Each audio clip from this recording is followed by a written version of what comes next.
Situé aux portes de l'Amérique du Nord, Saint-Pierre-et-Miquelon est un archipel français singulier. Historiquement positionné sur la pêche industrielle, ce territoire dynamique s'ouvre sur de nouvelles perspectives de développement, notamment sur le champ agricole. Conscient de la nécessité de développer la filière agricole à Saint-Pierre-et-Miquelon, la collectivité territoriale et l'État, en lien avec la CACIMA et les agriculteurs locaux, ont élaboré en 2016 le plan de développement agricole durable. Véritable feuille de route de la filière agricole, il doit permettre de répondre à plusieurs enjeux. Renforcer la part de l'agriculture dans l'économie de l'archipel, améliorer la couverture des besoins en produits agricoles par des produits locaux et renforcer le rôle de l'agriculture dans l'aménagement du territoire, la conservation de la biodiversité et l'entretien des paysages.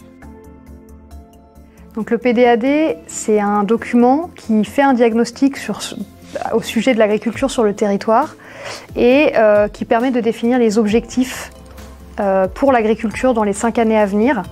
Donc ça se décline en 18 fiches actions qui ont principalement pour vocation, d'une part, d'accompagner les agriculteurs qui sont déjà en profession sur le territoire, mais aussi de susciter des vocations et d'accompagner les futurs agriculteurs, les porteurs de projets pour leur installation. Historiquement, les activités agricoles se situaient sur Miquelon et Saint-Pierre. Aujourd'hui, Saint-Pierre a une vocation pour la production végétale et Miquelon-Langlade reste propice à toutes les activités agricoles. À Saint-Pierre-et-Miquelon, les activités d'élevage recouvrent principalement la production ovine et de volaille, l'élevage bovin demeurant très marginal. Depuis 2019, le nouvel abattoir municipal exploité par la commune de Miquelon-Langlade est agréé au niveau sanitaire par l'Union européenne pour les volailles et les ruminants. Les 3 exploitations présentes dans l'archipel de type expansif pour les ruminants ont augmenté légèrement leur production depuis 5 ans, mais laissent clairement apparaître des marges de développement considérables sur ces filières.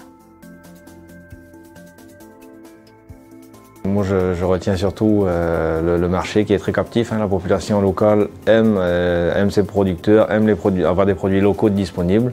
Au sein de l'entreprise, nous vendons exclusivement en direct, donc ce qui permet également d'avoir des marges beaucoup plus intéressantes que de passer par d'autres prestataires. Au niveau des atouts, je pense que sur l'archipel dans son ensemble, on n'a vraiment pas de souci à écouler nos produits dans la mesure où on fait un produit de qualité. Le consommateur est extrêmement demandeur. On a quand même la chance de pouvoir fixer nous-mêmes nos prix, ce qui est assez intéressant dans ce domaine-là. Et donc il y a vraiment des avantages. Il y a un système aussi des systèmes d'aide à la production et à l'investissement de la collectivité et de l'État qui sont très intéressants, il faut le dire. Parce qu'on n'est que 3 éleveurs sur la filière élevage et on a un grand avantage parce qu'on n'a pas de concurrence locale. La concurrence, elle vient de l'extérieur. Et ici aussi, le pari, c'est de faire des produits frais parce que vu la distance et qu'on a avec la métropole ou le continent américain, les produits frais, on a du mal à les avoir. Enfin, moi, je suis venue ici par un simple hasard. J'ai flashé, puis on est resté, on est juste venu voir et on n'est jamais reparti. Et c'est sauvage, il y a une solidarité humaine qu'on ne trouve plus ailleurs. Ça, c'est vraiment un atout du territoire. Concernant les productions végétales, on retrouve sur l'archipel principalement la tomate, la laitue, les carottes, les fleurs et les plants de légumes. Jusqu'en 2019, une entreprise historique implantée à Miquelon assurait la quasi-totalité des volumes de production. Les degrés d'autosuffisance du maraîchage demeurent faibles sur l'archipel. La création en 2020 de 4 nouvelles entreprises agricoles sur Miquelon et Saint-Pierre, positionnées sur des créneaux de diversification et des productions nouvelles, contribue au dynamisme de la filière. Néanmoins, les opportunités demeurent tant les besoins à pourvoir sont importants. Alors ici à Flora Décor, on produit de la salade, des tomates, donc essentiellement sous serre. Et après on a toute la production extérieure, le céleri rave, poireaux, carottes, pommes de terre, courgettes et quelques aromatiques. Les atouts, c'est la proximité, le fait de connaître le monde agricole autour, les institutions, enfin il y a quand même une facilité de ce côté-là. L'une des principales contraintes pour la production végétale sur l'archipel est le climat rigoureux en hiver. Comme dans tout territoire, l'agriculture doit s'adapter aux contraintes pour produire. L'entreprise La Ligne Verte en est un bon exemple avec une expérience d'innovation technologique et agricole permettant de surmonter cette contrainte, de produire et de créer des emplois localement. Ici, c'est de la culture verticale.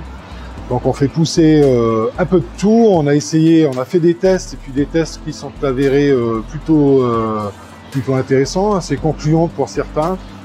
On fait pousser à la fois des aromates, des petits fruits et des salades. Donc c'est une entreprise donc d'agriculture qu'on peut qualifier d'agriculture urbaine.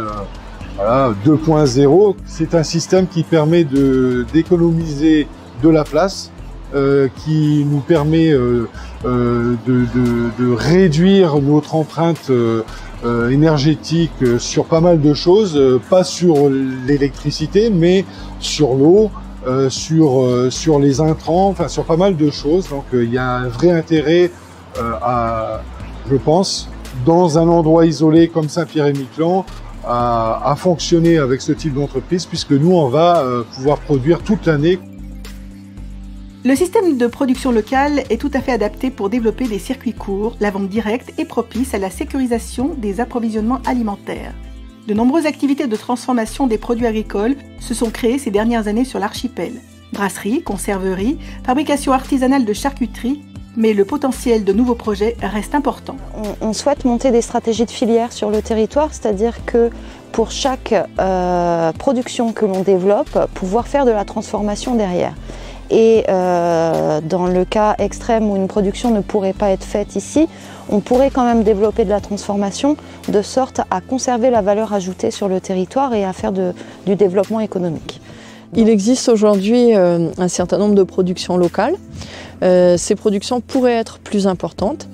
C'est d'ailleurs un axe fort du projet agricole du territoire, augmenter la gamme de produits locaux produits sur le territoire. Il faut savoir que ces productions sont très appréciées de la population, donc c'est un marché captif. Il faut savoir aussi que le taux de couverture est quand même assez faible sur l'ensemble des productions, même si certaines ont commencé à bien se développer.